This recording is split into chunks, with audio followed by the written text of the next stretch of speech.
মনে রেখো একটা কথা, যেদিন তোমার বিবাহ হবে সেদিন থেকে তুমি তোমার মাকে আর ভালোবাসতে পারবে না। যেদিন বউ বাড়িতে আসবে সেদিনই তোমার মাকে আর তুমি ভালোবাসতে পারবে না। পরিস্থিতি তোমার উল্টে যাবে। দিন যত যাবে পরিবেশ তত জটিল হবে। এক সময়ে মনে হবে এই মাটির উপরে সবচেয়ে বড় শত্রু আমার মা। আর তোমার মা যা বলে সবই উল্টা কথা বলে, উল্টা বলে, এ কথাও ঠিক।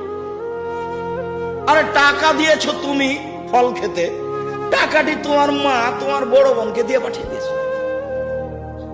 মা সেদিন যে টাকা দিলাম, ও টাকা খরচ হয়ে গেছে, কি করলেন? টাকা তোর বড় বোনকে দিয়ে দিয়েছি। আরে আমি আপনাকে ফল খেতে দিলাম, টাকা দিলাম ফল খাওয়ার জন্য, আর আপনি টাকা দিয়ে দিলেন মানে? অবাক। আপনার ছেলে আর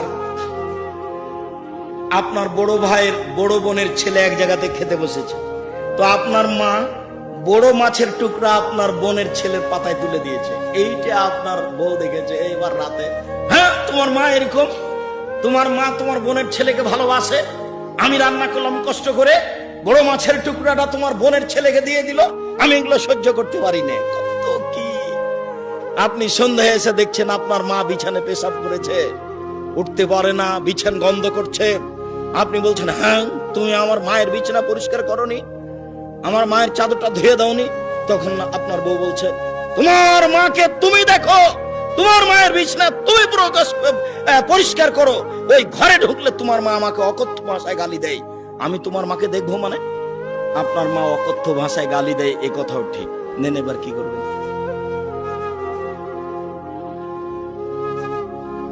এত কিছু করার পরেও মা যে ঘরে থাকে সেই ঘরে তুমি জোরে হাঁটতে পাবা না।